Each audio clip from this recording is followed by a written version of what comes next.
This is a picture of one of the happiest days of my life. And not just because it involved cake. No, it was chocolate mousse cake. It's got my name on it. No, it was one of the happiest days of my life because I was exactly where I wanted to be. At home, surrounded by my 4 gorgeous kids, Gracie, Harry, Lucy and Gemma.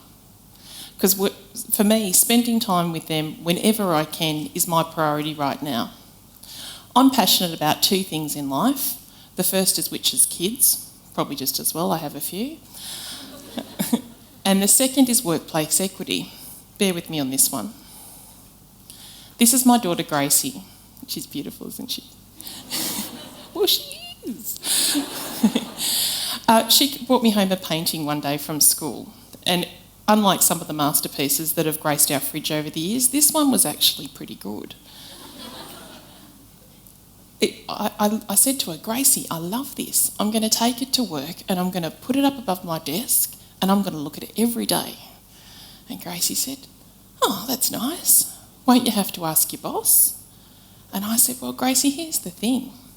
At my work, I'm the boss.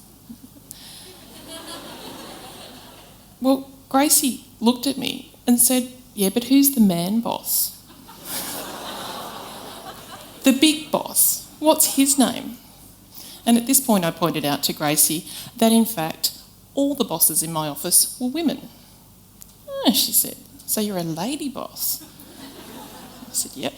And she said, and there are other lady bosses? I said, yep.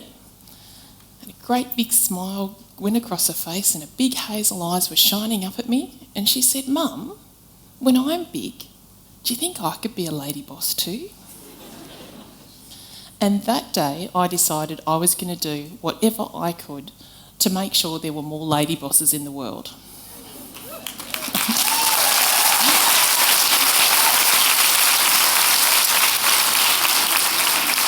No, don't stop. No. We do have our work cut out for us here.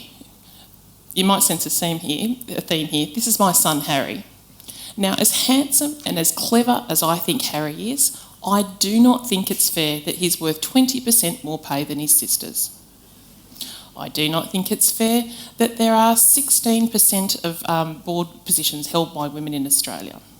Nor do I think it's great that 7 of our top 200 companies, the only ones, are run by women. And I really don't think it's great that we have one woman in our nation's leadership team.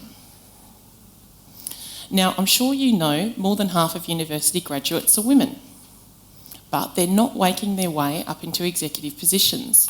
And this is despite the fact that any number of studies show that having women in executive positions makes a company more profitable and more productive. One of the biggest issues is we have a dip in workplace participation when women have children. Have a look here. We've got parents of children aged 0 to 4. It looks very much like all the mums are doing the heavy lifting when it comes to looking after the kids. That's not a bad thing, but look at the dads. That's 94% of them are at work. So there's a bit of an imbalance here. And while we might hear a bit about stay-at-home dads, this would suggest that they're fairly few and far between. This isn't a particularly new problem, and there have been lots of efforts to try and address this. In fact, we now have workplace flexibility built into our law. So if you have a little one at home, you can go to work and you can ask for job sharing, flexible work hours, or telecommuting. What's interesting about that is it's women who are taking that up. So we've got 43% of mums working part-time, but just 4% of the fellas are doing the same. What this means is, despite all our best efforts, we've actually started to create another problem. We've got stigma here around working mothers. Well, and it comes down to human nature. You know, if the person next to you gets to go off early or, you know, works from home and you can't, it doesn't seem all that fair, does it? It doesn't. And it started to create this stigma around working mothers. It's perfectly summed up by a comment I heard last week. There's a lady I work with who is amazing. She's just come back from 12 months of maternity leave with her beautiful boy. We welcomed her back with open arms because she's fiercely smart. But her first week back, she's packing a bag to go home, and she turns to a colleague and says, "I've become one of those people I hate. I'm one of those mothers that leaves at 10 to 5. I've become one of those people I hate." I think she was joking, but there's a horrible truth to that statement. And it all boils down to people thinking you're getting something better than I am. And look, I was guilty of this in the past as well. When I was young and single, I used to roll my eyes when my colleagues, couldn't travel because of the kids, or couldn't have a meeting the day I wanted to because that was the day that they worked from home. There was one particular manager I remember being really dismissive of. She only worked a 3-day week, which at that time was quite unusual. And I used to think, why would you bother? What possible good could you do in 3 days a week? I never said I was nice. I'm pleased to tell you and my upstart former self that lady is one of Australia's most successful public servants. She runs one of our corporate regulators, and she is doing an amazing job. It makes me want to go back in time and give myself a kick in the pants. But I can't go around kicking everyone in the pants who thinks that, mothers are getting a special deal. Otherwise, I'd be pretty busy. Possibly a lot thinner also. So I'm here to say, let's stop making special treatment for working mothers. We've got flexibility built into law. Why don't we give it to dads as well? I mean, in theory they can have it, but they're not taking it up, and they're more likely to have their request for flexibility refused. And who's to say it's just about dads? I know some amazing people who absolutely deserve to have some flexibility in their lives. Let's face facts. People are people, and they have different needs and different priorities at different stages in their lives. So why don't we just roll with that? Let's extend flexibility so it's working for everybody. If I think about myself, when I first started work, I was probably just as interested in socialising, to tell you the truth, as I was going to work. So I never said I was nice, remember? At 5 o'clock, I'd be out the door to the bar, going out to dinner, or movies with friends.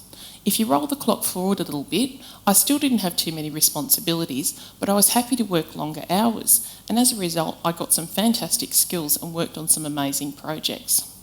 If you roll the clock forward again, I was back out the door at 5 o'clock because I had kids. But this time around, I was lucky. I had telecommuting, so I could finish the job at home. I was allowed to work part-time. And I also had extra leave so I could spend time with my kids on the school holidays. I do feel lucky, but that makes other people unlucky. So maybe it's time that we could and we should extend flexibility to everybody. I know some people who could really do with this. One amazing guy I know spends his Christmas holidays building medical facilities in Papua New Guinea. I know, what do you do in your Christmas holidays? Another lady that I've worked with, she spends her downtime caring for her mother with dementia. I've got a mate who's writing a historical novel, and another one who raises money for kids with cancer. So who are we to say that those people are less deserving of workplace flexibility? Not me. Not me. The thing about flexibility is if we actually start to extend it and let everyone have a fair go, and we're in Australia here, we can do that, you're actually going to end up with something really important, and that's happier employees. There was a survey by Randstad just this month that showed that flexibility was the number one factor in cultivating and motivated employees. Now, the bonus about that is motivated employees make for more profitable workplaces. Happy lady bosses. So let's have a little think about this. What if we, started to do things differently? And there are some companies that are already doing it. Microsoft in Australia 2 years ago introduced a work anywhere policy. So that means you can hot desk at Microsoft HQ, you can go and work on site with a client, you can work under the clothesline. It really doesn't matter. It's been so successful that they've handed back 20% of their office space, 20%, and their employee satisfaction rates have soared. There's also a company called Bloomfield in Texas. I've got to say, I'm considering a move at this point. Wait till you hear it. They have this thing called free time off. So they say to their people, hey, you're a grown-up. You know what you have to do at work, right? Right? He's nodding. So that means when you've done your work, you can take as much time off as you like. You don't have to fill in a form. There's no account keeping. Just free time off. It's pretty cool, isn't it? So, what if we actually started to do this? What might it look like? Imagine if, all office workers worked 1 day a week from home. Imagine if we had staggered working hours. One of my clients works a 1 to 9 p.m. workday. Can you imagine how much you'd get done before you got to work? And then you wouldn't be battling traffic to get there, right? There's also a college in Victoria called Templestowe College. What they've done is they've offered parents and students a range of starting times. So you can start at 7:15, 8:30 or 10:30. If you've ever tried to get a reluctant tween out of bed, a 10:30 start at this point sounds pretty good to me. But what if all these measures put together actually started to make, in a big city, fewer people on the roads? Maybe we don't need billion-dollar road systems. Maybe we just need to give people the flexibility to live their lives. So, I'd like to suggest that we start a movement. I'm going to call it Workplaces with Heart. Well, it sounds nice, doesn't it? Workplaces with Heart are about inclusion and equity and giving everyone a fair go. If we actually start to let people have choices in the way that they do their work, we're actually going to start to remove some of this stigma around working mothers because they'll have the same choices as well. Workplaces with Heart recognise that people are the key to the success of any organisation. Workplaces with Heart are really proud to have us work for them, just as we'd be proud to do work for them as well. Now, we're going to need a framework to build Workplaces with Heart, and I like to keep things simple, so I'm going to go with 3 A's. Assumptions, acknowledgements and arsenal. Because we're working with our ticker here, with assumptions we're going to assume that employers really want their people to succeed and that they want them to have a level of satisfaction in their jobs. Likewise, we're going to assume that workers really want to work and that they want to do a good job. And in return for a bit of flexibility, while they are actually on work time, work's their number one priority. Next up, we've got acknowledgements. Now, I'm a very keen businesswoman and I've always got an eagle eye on productivity, profit margin and revenue. So to make this work for lady bosses and man bosses alike, we need to acknowledge that organisations are going to be as effective and efficient as they can.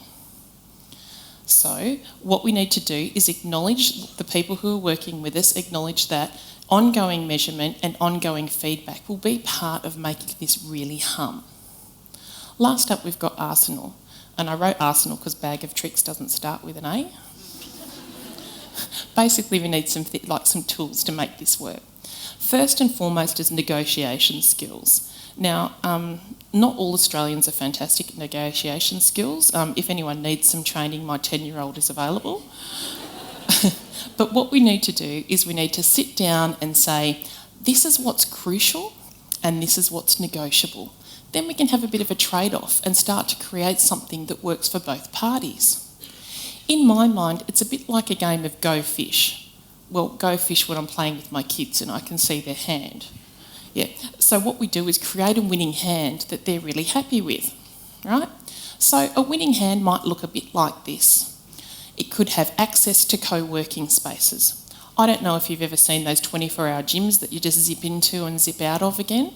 Well, this is a bit like this. Instead of schlepping all the way across town, you can just nip down the road, do your video conference, file whatever it is you need to file, have a meeting, and zip back home again. Actually, I'm going to put that in my job for next year. We'll work school holidays. It might be that your kids aren't old enough for school, or they're old enough that they can look after yourselves. But, bosses appreciate if you say, that's okay, I don't need the school holidays off. It could be that you're more happy to work 11 to 7, which might suit your life, but might suit the bosses as well, because then they can actually keep the business open a little bit longer.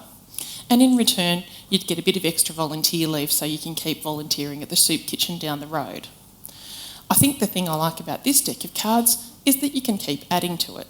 So you might want to throw in subsidised childcare. You might want to give people sabbaticals so they can go off and discover something in Asia. You might want to put in some incentives for money saving or money generating ideas. So if we go back to the drawing board and create workplace agreements that are equitable and inclusive, people will understand that everyone around them has made some choices. We can actually start to remove the stigma that impacts working mothers and the other women of childbearing age and beyond, and we can actually start to make a real difference by keeping people working, contributing and progressing at all stages of their lives. We can actually start to make a real difference. And hand on heart, if we do this, my Gracie, my Lucy, my Gemma, sorry, I get a bit misty when I talk about them, and your mums, sisters, aunts and cousins can become lady bosses too. And that, I think, is an idea worth spreading.